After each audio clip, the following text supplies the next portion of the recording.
소리가 들리지 않았습니다. 2019년 11월 23일 새벽 2시 두만강 한가운데 저와 엄마는 강을 건너고 있었고 물이 무릎까지 차올랐으며 차가웠습니다. 하지만 우리는 소리를 들을 수 없었습니다. 물소리도 바람소리도 우리 발소리도 들리지 않았습니다. 왜냐하면 엄마와 저 둘 다 청각장애인이었으니까요.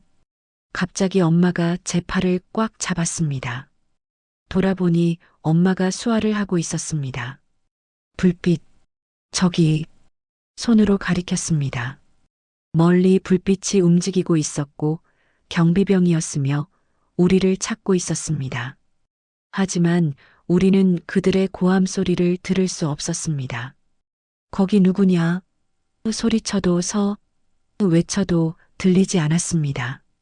소리 없는 세계에서는 위험도 소리 없이 다가왔고 죽음도 조용히 왔으며 살기 위해서는 눈만 믿어야 했습니다. 엄마가 다시 수화했습니다. 엎드려. 빨리. 둘이 물속에 엎드렸습니다. 차가운 물이 얼굴을 덮었고 숨을 참았으며 움직이지 않았습니다. 불빛이 우리 위를 지나갔습니다. 경비병이 지나가고 있었고 우리를 보지 못했으며 멀어졌습니다. 엄마가 제 손을 두드렸습니다. 안전하다는 신호였고 일어났으며 계속 걸었습니다. 10분 후 중국 땅에 도착했습니다. 쓰러졌고 엄마가 저를 안았으며 둘이 울었습니다. 소리 없이요. 제 이름은 리수진입니다. 1999년생 26살이고 태어날 때부터 소리를 들을 수 없었으며 청각장애인입니다. 엄마 박미라는 원래 청각장애인이 아니었지만 제가 5살 때 사고로 청각을 잃었고 저와 함께 소리 없는 세계에서 살기 시작했습니다. 2019년 11월 엄마와 저는 탈북했습니다. 소리를 들을 수 없는 두 사람이 소리 없이 도망쳤고 성공했으며 지금은 대한민국에서 자유롭게 살고 있습니다. 소리 없는 세계의 탈북 이야기 지금부터 들려드립니다. 1999년 10월 15일 평양 산부인과 병원. 엄마가 저를 낳았습니다. 정상 출산이었고 건강한 아기였으며 울었습니다. 응애, 정상적인 울음소리였습니다. 하지만 문제는 3개월 후 발견되었습니다. 2000년 1월 엄마가 이상함을 느꼈습니다. 제가 소리에 반응하지 않았고 큰 소리를 내도 깜짝 놀라지 않았으며 병원에 갔습니다. 의사가 검사했습니다. 여러 소리를 들려줬고 제 반응을 봤으며 심각한 표정을 지었습니다. 박미란 동무 아기가 청각장애입니다. 뭐라고요? 선천적 청각장애요. 태어날 때부터 들을 수 없었어요. 완전 난청입니다. 엄마가 충격받았습니다. 치료할 수 있나요? 불가능합니다. 청신경 자체가 손상되어 있어요. 보청기도 소용없어요. 그럼 우리 딸은 평생 소리를 못 듣나요? 그렇습니다. 엄마는 그날 밤 울었다고 했습니다. 엄마가 나중에 수화로 말해줬습니다. 내가 응애 울 때 들었어. 그게 내 목소리 들은 마지막이었어.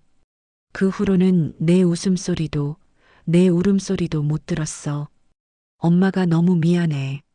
하지만 엄마는 포기하지 않았습니다.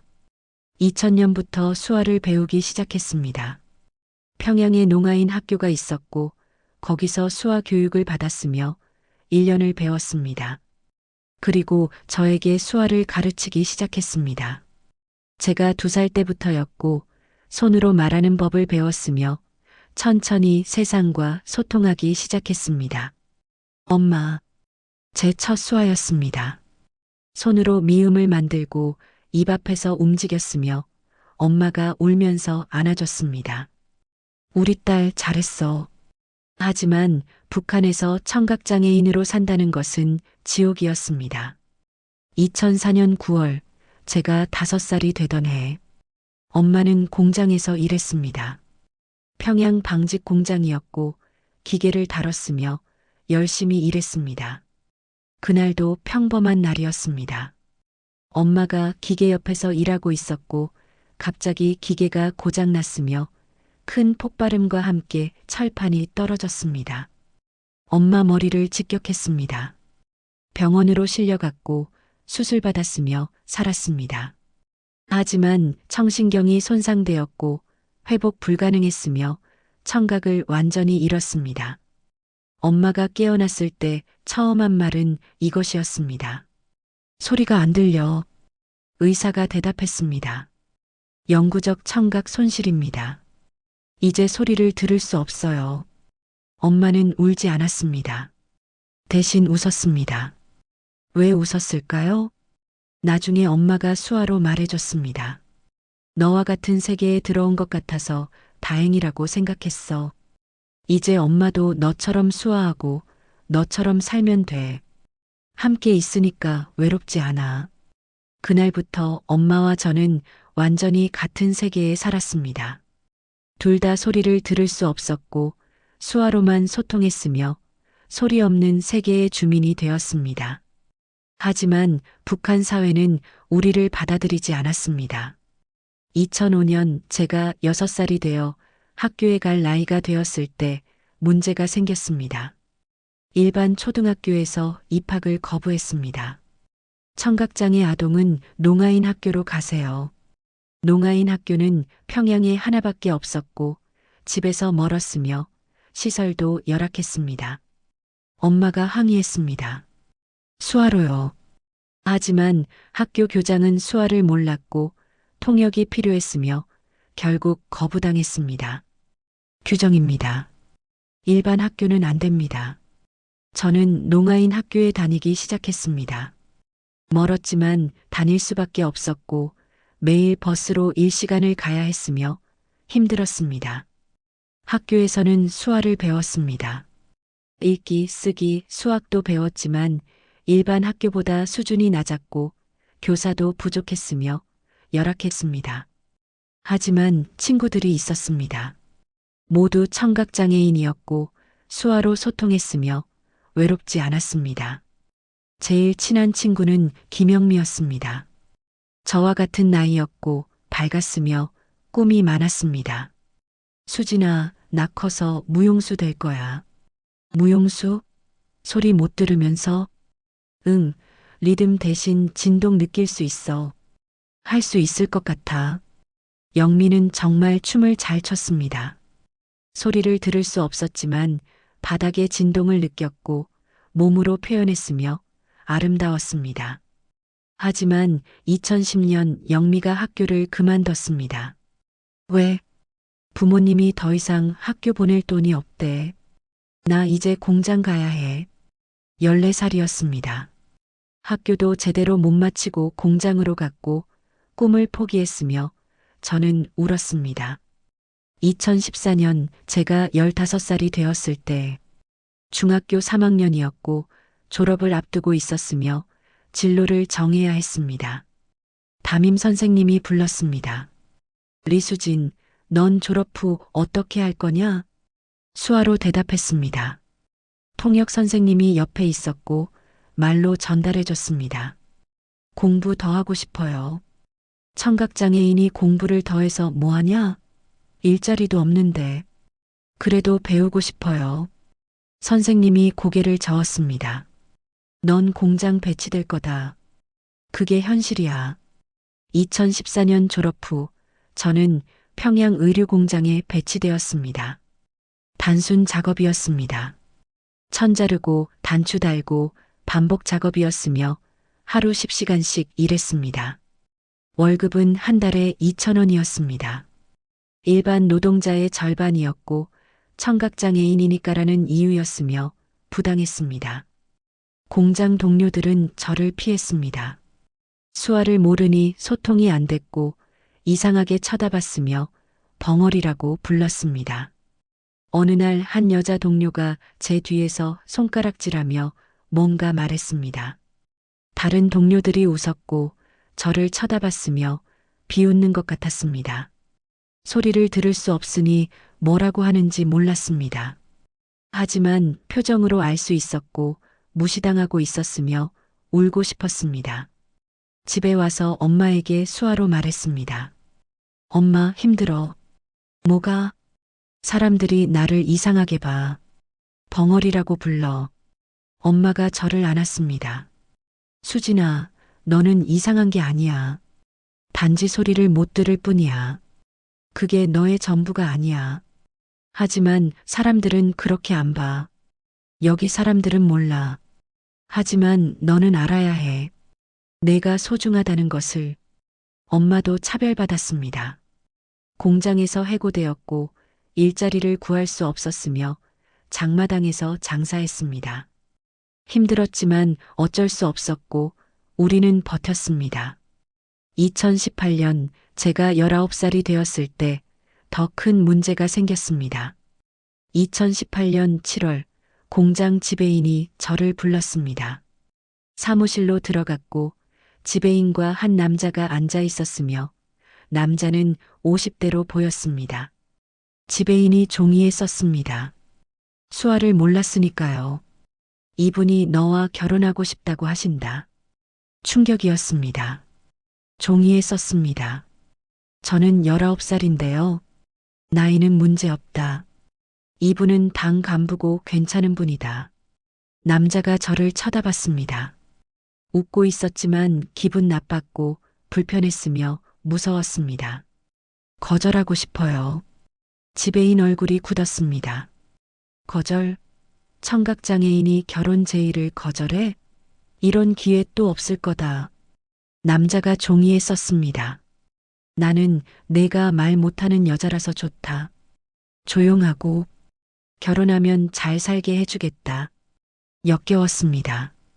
저를 사람이 아니라 물건처럼 대했고 소리 못 낸다고 우습게 봤으며 분노했습니다. 일어났습니다. 고개를 저으며 나갔고 지배인이 뭔가 소리쳤지만 들리지 않았으며 집으로 뛰어갔습니다.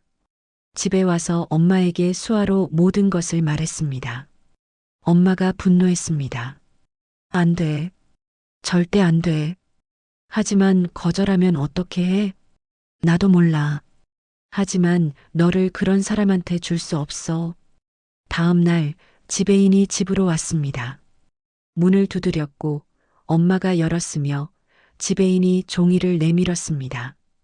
결혼 승낙하시오. 안 하면 수진이 공장에서 해고요. 그리고 당신네 배급도 끊어요. 엄마가 종이에 썼습니다. 딸이 원하지 않습니다. 원하지 않아도 해야 합니다. 일주일 드리죠. 대답하세요. 지배인이 나갔습니다. 엄마와 저는 서로를 봤습니다. 두려웠고 막막했으며 선택지가 없어 보였습니다. 그날 밤 엄마가 수화했습니다. 수진아, 우리 여기서 못 살 것 같아. 그럼 어떻게 해? 엄마가 한참 생각하더니 수화했습니다. 탈북하자. 탈북. 입모양만으로도 무서운 단어였습니다. 들키면 총살이었고 가족도 수용소로 갔으며 극도로 위험했습니다. 하지만 다른 선택지가 없었습니다. 19살의 50대 남자와 강제 결혼하거나 탈북하거나 둘 중 하나였습니다. 엄마와 저는 수아로 계획을 세웠습니다. 수아의 장점은 도청당하지 않는다는 것이었습니다. 아무리 보이부가 감청해도 수아는 볼 수 없었고 우리만의 비밀 언어였으며 안전했습니다. 집에서 수아로 대화했습니다. 언제 갈까? 2개월 후. 11월. 왜 11월? 강이 얼기 시작해. 건너기 쉬워. 브로커는? 내가 장마당에서 수소문할게. 엄마가 장마당에서 브로커를 찾기 시작했습니다. 조심스럽게 천천히 한 달이 걸렸고 드디어 한 명을 찾았습니다. 엄마가 브로커를 만났습니다. 종이로 썼습니다. 탈북 도와줄 수 있나요? 저와 딸 둘 다 청각장애인입니다. 브로커가 놀랐습니다. 청각장애인요? 둘 다요? 네. 안 됩니다. 너무 위험해요. 소리 못 들으면 경비병 오는 것도 모르잖아요. 엄마가 다시 썼습니다. 하지만 저희는 가야 합니다. 제발 도와주세요. 브로커가 고민했습니다. 40만 원입니다. 그리고 정말 조심해야 해요. 알겠습니다. 집으로 돌아와 저에게 수화했습니다. 브로커 구했어. 11월 23일 출발이야. 준비해야 할 게 뭐야? 체력? 우리는 소리 못 들으니까 눈이 더 예리해야 해. 그날부터 훈련을 시작했습니다. 매일 새벽 주변을 관찰했습니다. 사람들 움직임, 불빛, 그림자, 모든 것을 눈으로 익혔고 시각을 최대한 발달시켰으며 준비했습니다. 진동 감지 훈련도 했습니다. 바닥에 손을 대고 발소리 진동을 느끼는 연습을 했고 얼마나 멀리서 오는지 추정했으며 생존 기술을 배웠습니다. 2달이 빠르게 지나갔습니다. 2019년 11월 23일 밤 11시 D-데이. 집을 나섰습니다. 마지막으로 집을 받고 20년을 산 곳이었으며 이별했습니다. 기차역에서 브로커를 만났습니다. 종이를 건넸습니다. 조용히 따라오세요. 절대 소리 내지 마세요. 웃음이 나왔습니다. 저희는 소리를 낼 수도 없었으니까요. 기차를 탔습니다. 함경북도 온성까지 12시간이었고 밤새 갔으며 엄마와 손을 잡고 있었습니다. 새벽 5시 온성에 도착했습니다. 브로커의 집에서 하루를 쉬었고 밤을 기다렸습니다. 밤 11시 출발했습니다. 브로커가 앞장섰고 저희가 따라갔으며 어둠 속을 걸었습니다. 소리는 들리지 않았지만 눈으로 모든 것을 봤고 발밑을 조심했으며 조용히 걸었습니다. 1시간 후 두만강이 보였습니다. 브로커가 멈췄고 손짓했으며 저기가 강이라는 의미였습니다. 엄마가 제 손을 잡았고 수화했습니다.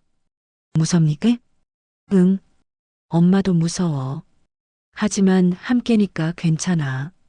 강으로 내려갔습니다. 브로커가 먼저 들어갔고 엄마가 따라갔으며 저도 들어갔습니다. 물이 차가웠습니다. 11월이었고 얼음이 얼기 시작했으며 발이 시렸습니다. 걷기 시작했습니다. 천천히 조심스럽게 소리 없이 걸었습니다. 다행히 물소리도 안 냈고 첨벙거리는 소리도 우리는 듣지 못했지만 그것이 오히려 다행이었습니다. 중간쯤 왔을 때 브로커가 갑자기 멈췄습니다. 손을 들어 정지 신호를 보냈고 뭔가 위험하다는 의미였으며 우리도 멈췄습니다. 저는 소리를 들을 수 없었지만 눈으로 봤습니다. 멀리 불빛이 움직이고 있었고 경비병이었으며 순찰 중이었습니다. 엄마가 수화했습니다. 엎드려. 셋이 물에 엎드렸습니다. 얼굴까지 물에 잠겼고 차가웠지만 참았으며 숨을 멈췄습니다. 불빛이 가까워졌습니다. 5미터 옆을 지나갔고 경비병이 우리를 못 봤으며 지나갔습니다. 엄마가 제 어깨를 두드렸습니다. 안전하다는 신호였고 일어났으며 계속 갔습니다. 하지만 10분 후 진짜 위기가 왔습니다. 제가 걷다가 돌에 걸려 넘어졌습니다. 물에 빠졌고 첨벙 소리가 크게 났으며 위험했습니다. 저는 그 소리를 들을 수 없었지만 경비병은 들었습니다. 브로커가 입모양으로 말했습니다. 뛰어. 엄마가 저를 일으켰고 손을 잡았으며 뛰기 시작했습니다. 뒤를 돌아보니 경비병들이 달려오고 있었습니다. 입을 벌려 뭔가 소리치고 있었고 총을 들고 있었으며 무서웠습니다. 엄마가 수화했습니다. 뛰어. 멈추지 마. 전력으로 뛰었습니다. 물을 튀기며 넘어져도 일어나며 계속 뛰었습니다. 갑자기 제 옆물에서 물이 튀었습니다. 총알이었고 경비병이 쏘고 있었으며 저는 소리를 들을 수 없었지만 볼 수 있었습니다. 그때 깨달았습니다. 소리를 못 듣는 것이 오히려 도움이 될 수도 있다는 것을요. 총소리에 놀라지 않았고 공포에 마비되지 않았으며 그저 뛰었습니다. 엄마도 같았습니다. 총소리를 못 들었기에 침착했고 제 손을 꽉 잡았으며 함께 뛰었습니다. 거의 다 왔습니다. 브로커가 손짓했습니다. 마지막 10m 전력으로 뛰었고 중국 땅에 올라왔으며 성공했습니다. 쓰러졌고 엄마가 저를 안았으며 둘이 울었습니다. 소리 없이 하지만 눈물은 소리보다 많이 흘렀습니다. 2019년 11월 24일 중국 단둥. 브로커가 우리를 조선족 집에 숨겨줬습니다. 주인 할머니는 수화를 조금 알았고 소통할 수 있었으며 친절했습니다. 일주일을 쉬었습니다. 회복했고 다음 계획을 세웠으며 한국으로 가기로 했습니다. 12월 베이징으로 갔습니다. 기차로 24시간이 걸렸고 한국 대사관에 연락했으며 구출되었습니다. 대사관 직원이 우리를 받고 놀랐으며 종이에 썼습니다. 두 분 다 청각장애인이세요? 엄마가 수화했고 저도 수화했으며 직원이 당황했습니다. 수화 통역사를 불렀고 비로소 소통이 시작되었습니다. 어떻게 탈북하셨어요? 청각장애인이 둘이서요? 엄마가 수화로 대답했습니다. 통역사가 말로 전달했습니다. 소리를 들을 수 없어서 오히려 조용히 움직일 수 있었어요. 그리고 눈이 더 예리했어요. 우리는 할 수 있었어요. 대사관 직원이 감탄했습니다. 정말 대단하십니다. 2주 후 비행기를 탔습니다. 2020년 1월 15일 인천공항에 도착했습니다. 대한민국이었고 자유였으며 새로운 시작이었습니다. 하나원에서 3개월을 보냈습니다. 적응 교육을 받았고 한국 수화도 배웠으며 준비했습니다. 놀라운 것을 발견했습니다. 한국에는 청각장애인을 위한 지원이 많았습니다. 수화 통역 서비스, 자막 방송, 문자 통역, 모든 것이 있었고 북한과 완전히 달랐으며 감동했습니다. 2025년 12월 31일 저는 26살입니다. 한국 수화 통역사 자격증을 땄고 서울 한 복지관에서 청각장애인을 돕는 일을 하고 있으며 행복합니다. 엄마는 51살입니다. 장애인 지원센터에서 일하고 북한에서 온 청각장애 탈북자를 돕고 있으며 자랑스럽습니다. 우리는 아직도 소리를 들을 수 없습니다. 하지만 자유롭습니다. 매일 아침 엄마와 수화로 대화합니다. 엄마, 오늘 뭐해? 복지관 가야지. 새로운 탈북자 도와줘야 해. 나도 일 가야 해. 오늘 통역 5건 있어. 우리 딸 대단해. 엄마가 더 대단해. 작년에 놀라운 일이 있었습니다. 북한에서 제 친구 영미가 탈북했습니다. 10년 만에 다시 만났고 둘이 수화로 대화하며 울었으며 재회했습니다. 영미가 수화했습니다. 수진아, 너 먼저 와서 길 만들어줘서 고마워. 무슨 소리야? 우리 친구잖아. 영미는 지금 무용학원에서 춤을 가르치고 있습니다. 청각장애인들에게 춤을 가르치고 꿈을 이뤘으며 행복합니다. 어제 저녁 엄마와 함께 한강을 걸었습니다. 야경이 아름다웠고 사람들이 많았으며 자유로웠습니다. 엄마가 수화했습니다.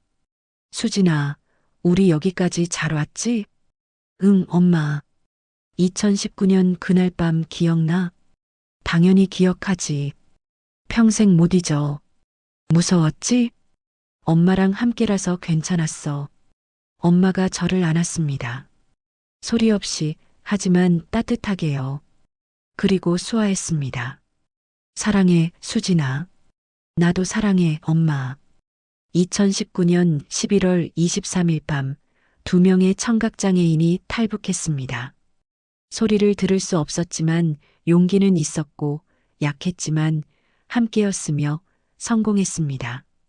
소리 없는 세계에서 살지만 소리보다 큰 사랑으로 살고 소리 없는 삶이지만 의미 있는 삶이며 자유롭습니다. 북한에는 아직도 많은 청각장애인이 있습니다. 차별받고 무시당하며 꿈을 포기하고 있습니다. 그들에게 말하고 싶습니다. 아니, 수화로 보여주고 싶습니다. 포기하지 마세요. 소리를 못 들어도 할 수 있어요. 우리가 증명했어요. 자유는 가능해요. 소리 없는 세계, 하지만 희망은 있습니다. 엄마와 저처럼요. 북한의 사람들 채널은 북한을 소재로 한 실화 기반 픽션 스토리를 다룹니다. 구독과 좋아요는 잊힌 사람들의 목소리를 세상에 전하는데 큰 힘이 됩니다. 지금까지 북한의 사람들이었습니다. 감사합니다.